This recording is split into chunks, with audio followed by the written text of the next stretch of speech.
The NBA wasted a golden opportunity not giving the New Orleans Pelicans a Christmas Day game. Seriously, they are going to regret this. Plus, what does it say about how the league views New Orleans overall and why this is only a good thing for the Pelicans this season? Let's break it down in today's episode of Locked On Pelicans. Let's go.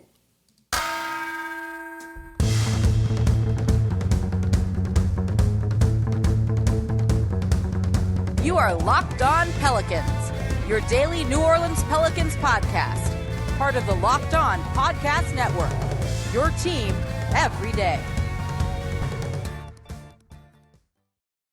Welcome to another edition of Locked On Pelicans, the daily podcast covering your favorite team, the New Orleans Pelicans and NBA, part of the Locked On Podcast Network, your team every day, available wherever you get your podcast and available right here on YouTube.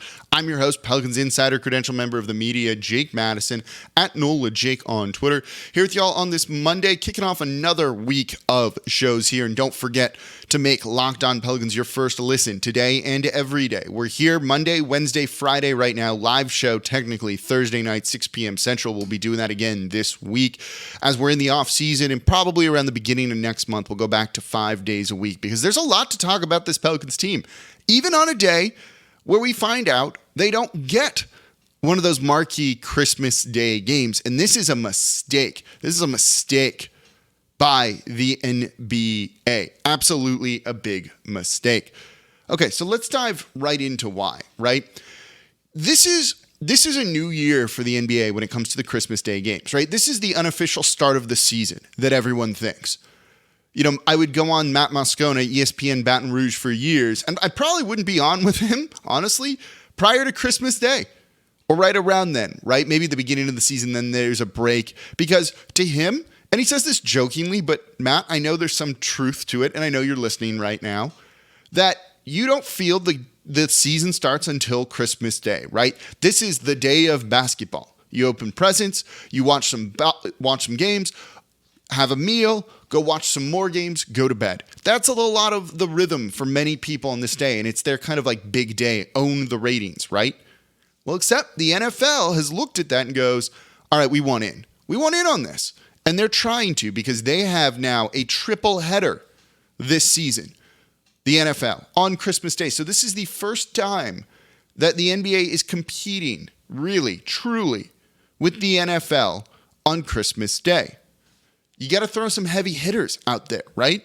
And look, this isn't the worst schedule that I've ever seen. It's Bucks at Knicks, then Bucks at Celtics. That's a great one, right? 76ers at Knicks.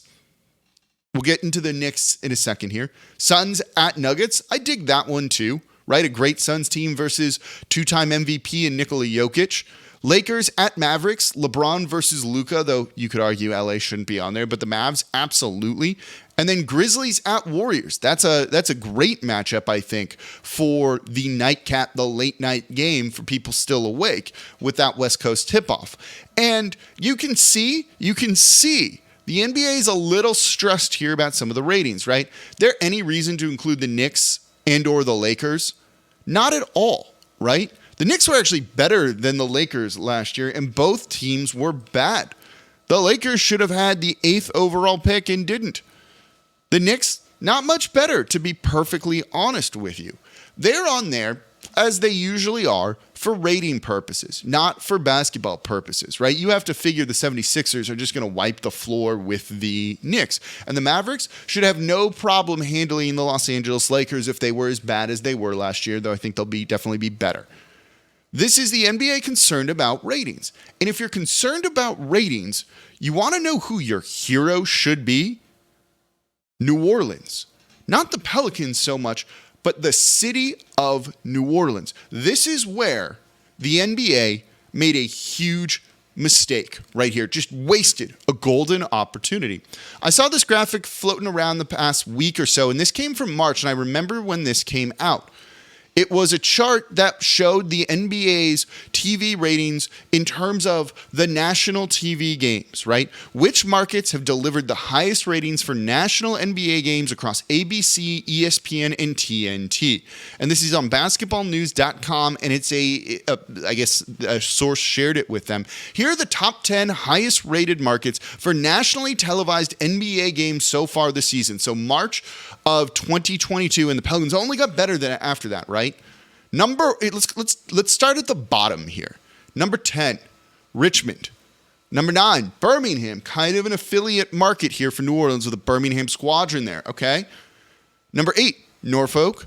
7, Atlanta. 6, Los Angeles. That makes sense. There's 2 big markets right there. 5, Sacramento. 4, Raleigh-Durham. They're basketball craze there. They don't really have quite a local team, right? Number 3, Memphis. Number 2, San Francisco.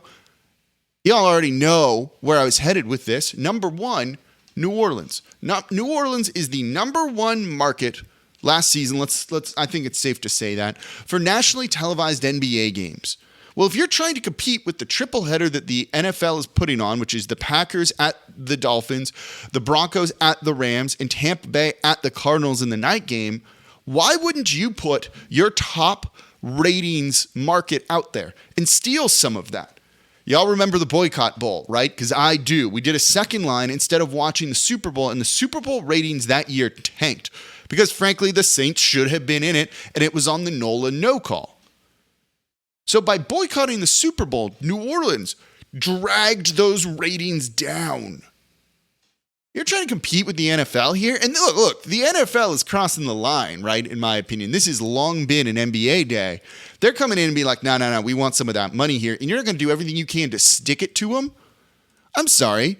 Was New York on that top 10 list that I said? No, they're going to end up watching football there. You want to stop people from watching football in a football-crazed market that has serious rating implications? New Orleans is the way to do it. And the NBA fumbled this one. See, pun intended, right? See what I did there? The NBA fumbled this one and just handed this ratings win. And you know it's going to be compared, right? There's going to be tons of pieces coming out right after this of, oh man, does the NBA need to scrap Christmas Day because they're going to get killed in the ratings by the NFL, right? Could have done something to do more damage to them, though, and maybe even this out and kind of stake a claim on your day a little bit more, and they didn't by not putting the Pelicans in there. Come on, NBA.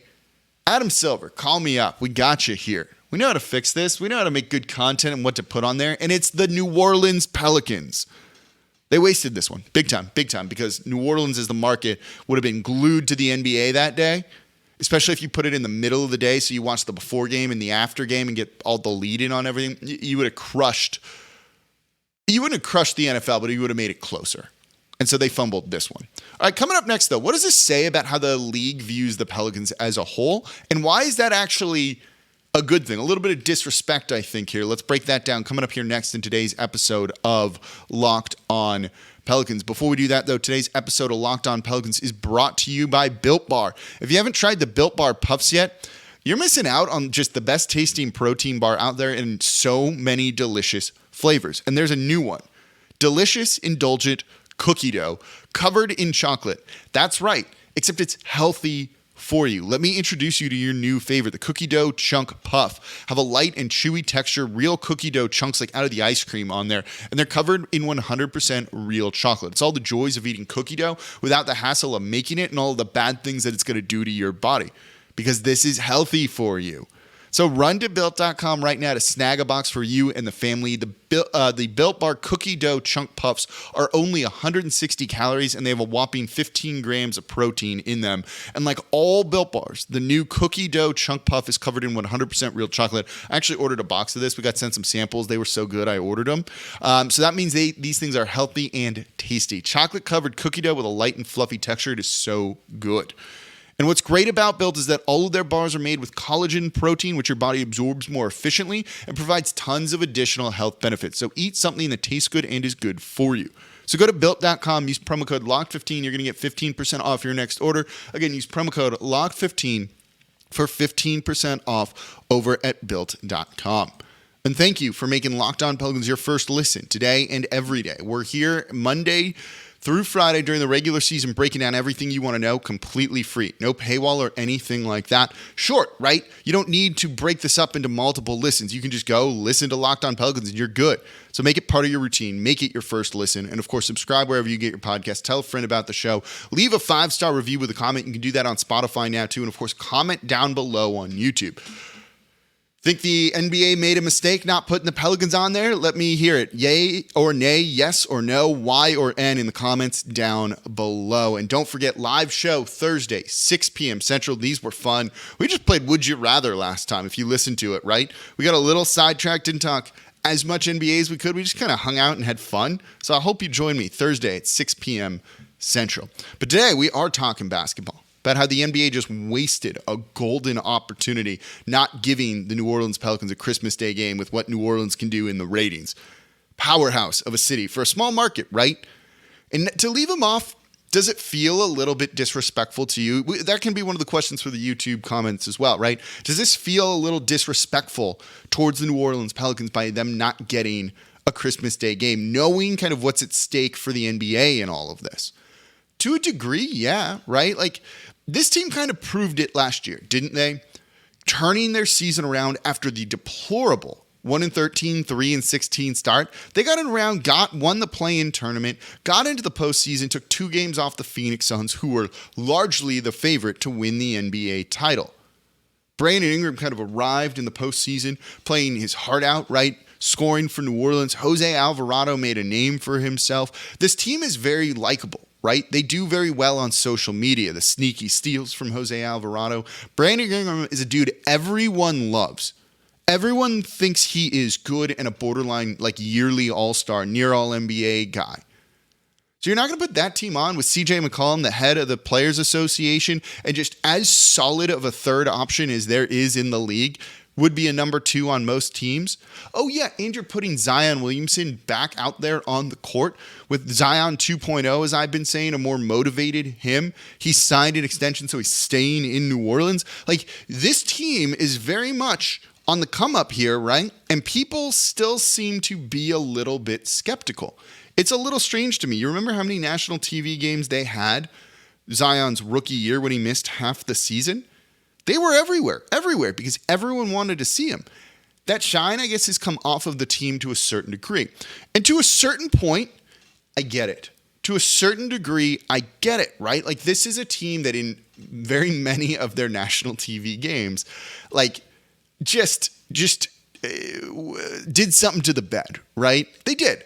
You know, there were so many national TV games without Zion because of the injuries and all of that the past couple of seasons that I think it's just made these networks and the NBA as a whole a little bit concerned about putting him on there. They're almost expecting like the other shoe to drop for New Orleans. We probably are to a certain degree, right? Because that's just what happens here with this team. There's the voodoo curse and all of that, right? We think that it just can't be good, right? Something bad's got to happen. It's only a matter of time. And I wonder if the NBA, the league front office, the TV partners feel that to a certain degree, that there's just not that innate level of trust that they have in other franchises. It's disappointing, but to a degree, I do think it's a little understandable. But this is good for New Orleans in a sense. I'll get into that in the next segment because they can turn that around, right? You go out and you just kill it. Oh man. The league's going to be clamoring to put this Pelicans team out there on national TV to get Zion kind of the exposure they want, to keep him being a superstar. And he's still a superstar, and he hasn't even played 90 games in the NBA.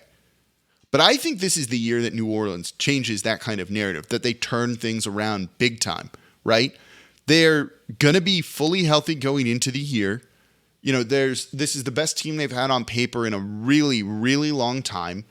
They were good, and it's basically last year's team plus Zion, plus Dyson Daniels, who I don't think is going to be playing a ton, but they're better. They're better than they were last season. I think that's a very, very safe thing to say. The guy they lost is Tony Snell. That's okay. They're only better this coming season, and so this is definitely the year I think that New Orleans can change that narrative and turn it around. And I'm really excited to see what a motivated Pelicans team that we have for the whole year, right? Not adding CJ McCollum for the final 30 games or so, not having Brandon Ingram be injured and in and out of the lineup, and he was this past year. Fully healthy to start the year with some continuity. Yeah, you see my face on YouTube. I'm excited. I know you're excited. That's why I have a show here, right? That's why I could do this show 5 days a week even right now. And this is only a good thing. So it is a little disrespectful for the Pelicans that they're left off, right? It's what I said when we looked at the Pelicans Vegas number, when looking at the over-under on that Vegas, I don't think, has them rated right because they're just discounting kind of some natural things when it comes to this. And I broke the numbers down on that, right? If you want to think, well, if you want to really learn why I say they go above I forget what it was, the 44, 46 wins, something like that. I explain why, and I really have the math behind it down on all of that. And I think the NBA is kind of falling in those same traps that Vegas is. That's okay. It's disrespectful. It's annoying. They should have a national TV game either in the beginning of the season or really more importantly on Christmas Day for the reasons we just outlined. But this is only good for the team. This is only good for the team and going to motivate them further, and I'll explain why coming up here next in today's episode of Locked On Pelicans. And thank you for making Locked On Pelicans your first listen today and every day. We're here Monday through Friday for y'all, breaking down everything you want to know about this team, whether it is the win total like I was just talking about in a previous podcast from a couple weeks ago, whether it is looking at free agency, the offseason, and soon we're going to do season previews for everything because that's around the corner. Zion 2.0 or the changing of the narrative with Antonio Daniels. If you haven't watched that episode, please check it out. And now we're looking at why, everyone's got this team wrong, and we know they do, and the NBA has fumbled an opportunity here to really make a statement on Christmas Day. And you know what? As much as I'd like to see New Orleans on there, they're going to reap the benefits of this. They are absolutely going to look. You think that David Griffin doesn't know those TV numbers and that he's not already passing this to Willie Green to try and use to motivate the guys? They look for any edge that you can get, right? And we know that David Griffin loves his motivational tactics and tricks and psychology and all of that.